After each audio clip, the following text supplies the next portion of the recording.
Nah, seperti yang saya jelaskan kemarin, ini gitar harga dari luar negeri ya, gitar harga puluhan juta, tapi gitar ini wajib ya di setiap habis memakai untuk mengenorkan senarnya.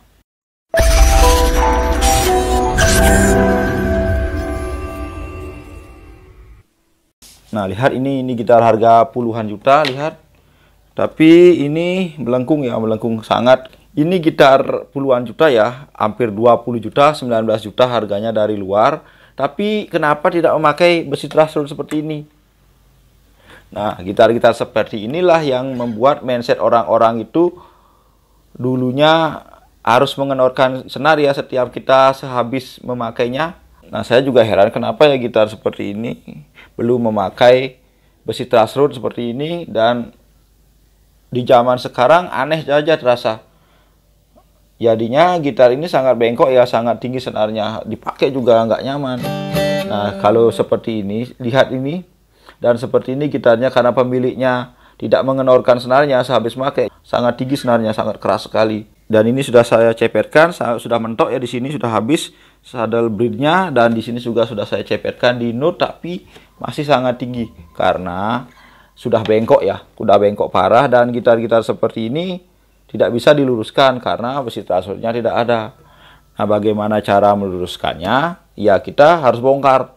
Harus bongkar, kita pasang besi truss rod, tapi keaslian dari gitarnya hilang. Tapi itu tidak masalah, karena sekarang yang memakai gitarnya ini bukan pabrik lagi, bukan pemiliknya lagi. Dan ini yang memakai gitarnya adalah kita sendiri. Jadi kita yang menentukan mau pakai kenyamanannya pakai gimana ya. Harus bongkar dan kasih besi truss rod. Dan saya juga heran ya, di zaman sekarang kok masih ada gitar original bahan harga puluhan juta tapi tidak memakai besi truss rod. Kemungkinan itu mungkin dia mempertahankan ya dari sejarah gitarnya, bagaimana sejarah gitar ini berdiri dan sampai sekarang, dan dia masih menjaga ya ke sejarah dari pembuatan gitar ini. Mungkin banyak ya merek-merek yang lain, seri-seri yang lain sudah memakai besi truss rod. Tidak mungkin ya di zaman sekarang ini, karena besi truss rod di zaman sekarang ini sangat wajib ya dipasang di setiap gitar. Tapi nggak bisa dah, saya nggak ngerti keadaannya kenapa gitar ini tidak bermakai besi truss rod seperti ini. Nah, seperti yang saya bilang kemarin, seri-seri seperti inilah yang membuat mindset orang itu, kita habis memakai gitar harus mengenorkan senar. Nah, tapi kalau gitar-gitar yang umum untuk harian sekarang itu sudah tidak perlu. Kalau sering mengenorkan senar, itu senarnya akan cepat putus. Dan seperti yang saya jelaskan kemarin juga, memang sih perlu kita mengenorkan senar, tapi itu hanya untuk gitar-gitar yang di panggung ya. Ini juga cocoknya gitar di panggung.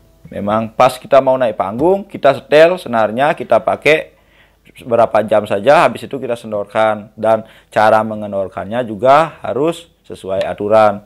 Tidak sembarangan mengenorkan ya, dan saya sudah ada itu cara mengenorkannya yang baik gimana di video saya sebelumnya, cek aja di sana.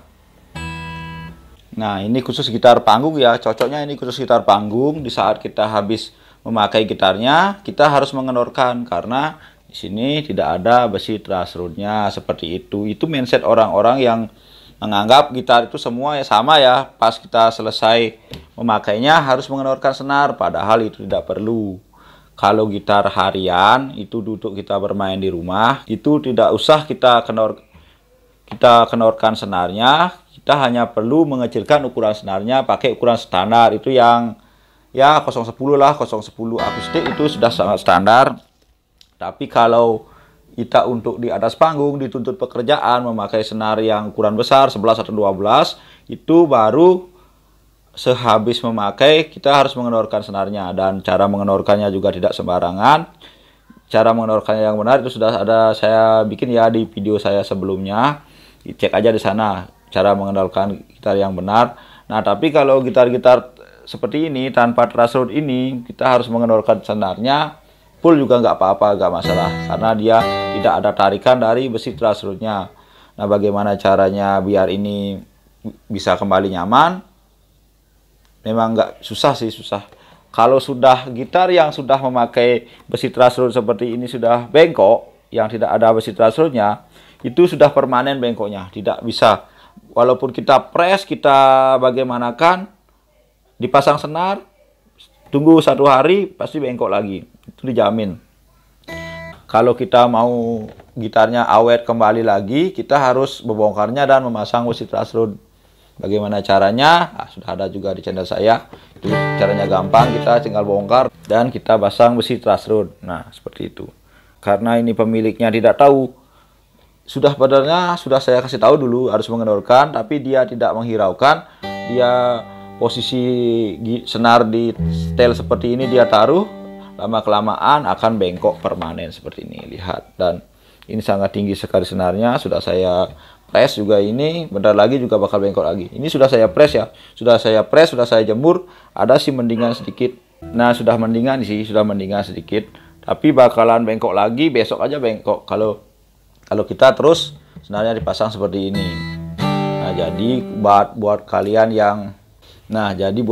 yang sudah punya gitar yang harga puluhan juta itu dibeli di luar negeri, ekspor impor, itu sudah kalian berpikir gitarnya paling bagus dan tidak luput dari kerusakan, itu salah. Itu namanya lebay, karena semua bahan gitar itu terbuat dari kayu. Jadi itu akan lama kelamaan pasti akan bengkok juga, pasti akan kalah kalau ditarik senar seperti ini, pasti akan bengkok. Jadinya kita harus setting sesuai kenyamanan kita masing-masing. Jangan mentang-mentang kamu sudah punya gitar yang harga puluhan juta, yang original dari luar negeri, yang impor, sudah luput daripada kerusakan. Itu sangat lebay.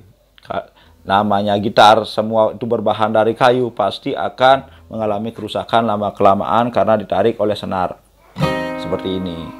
Jadi kalau kamu punya gitar harus dirawat sesuai dengan kekuatan gitar masing-masing. Memang sih yang mahal akan lebih bagus dan juga suaranya akan lebih bagus, itu pasti. Tapi masalah kerusakan, melengkung, itu semua gitar pasti akan mengalami seperti itu. Jadi harus pintar-pintar merawat dan memermak, pintar-pintar melawat dan menyeting sesuai dengan kenyamanan kita masing-masing. Karena setiap orang itu memiliki kemampuan dan kenyamanan berbeda-beda ya. Jangan juga tingkat gaya bermain musiknya berbeda-beda. Jadi kalau mau gitar Anda nyaman, semuanya sudah lengkap ya, berada di channel saya ini. Videonya sudah ada lengkap, sudah ada. Tinggal cek aja video-video saya sebelumnya, semua sudah saya cantumkan di sana. Bagaimana cara memotong saddle nut, membuat nyaman, membuat ceper, bagaimana cara mengecek kebengkokan senar, bagaimana cara meluruskannya, bagaimana cara memotong saddle bridge, menyeperkan. Pokoknya semua sudah lengkap. Tinggal cek aja di video-video saya sebelumnya. Nah, segitu dulu penjelasan dari saya. Bagaimana? Nah, walaupun gitarnya sudah mahal, impor puluhan juta, sama saja ya, berbahan dasar kayu. Kalau ditarik senar lama-kelamaan, senarnya agak besaran, pasti akan bengkok. Dan kita wajib untuk menyervisnya, memperbaikinya, menyetingnya, dan bahkan memermak seperti yang saya lakukan kemarin.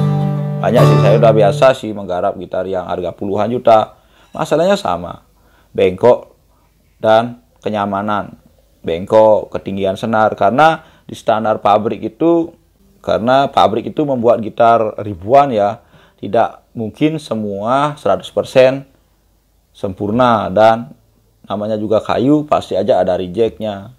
Dari pengepresan, dari pengerjaan, pasti ada rejectnya. Jadi kita harus pintar-pintar memilih gitar. Kalau gitarnya sudah enak, nyaman, ingat, rajin dirawat, disayangi, dan senarnya jangan terlalu besar. Kalau senarnya kebesaran, ingat, dikenorkan sehabis memakai. Tapi kalau untuk harian, kita harus punya gitar 2. Minimal kita punya gitar 2 di atas panggung, di tujuan pekerjaan. Kita memakai senar yang besar di atas panggung. Habis itu kita kenorkan yang untuk kita bermain di rumah, santai-santai, mencari lagu, belajar, latihan. Pakai senar yang standar aja, 010 itu sudah sangat cocok, sangat pas. Jadinya untuk gitar rumah. Untuk gitar kita harian di rumah, kita pakai gitar senar standar, dan gitar panggung kita pakai senar yang lebih besar. Itu memang seperti itu sih. Walaupun gitar walaupun merek gitar yang impor yang puluhan juta pun menganjurkan tidak boleh memakai senar yang terlalu besar. Contohnya seperti ini. Gitarnya mahal puluhan juta, senarnya besar, karena tidak memakai besi truss rod akan bengkok permanen seperti ini. Nah, segitu dulu penjelasan dari saya. Jika mau gitar Anda nyaman dipakai, cek aja video-video saya sebelumnya, dan itu sudah lengkap cara menyetingnya bagaimana. Nah, itu dulu penjelasan dari saya. Semoga bermanfaat dan selamat mencoba.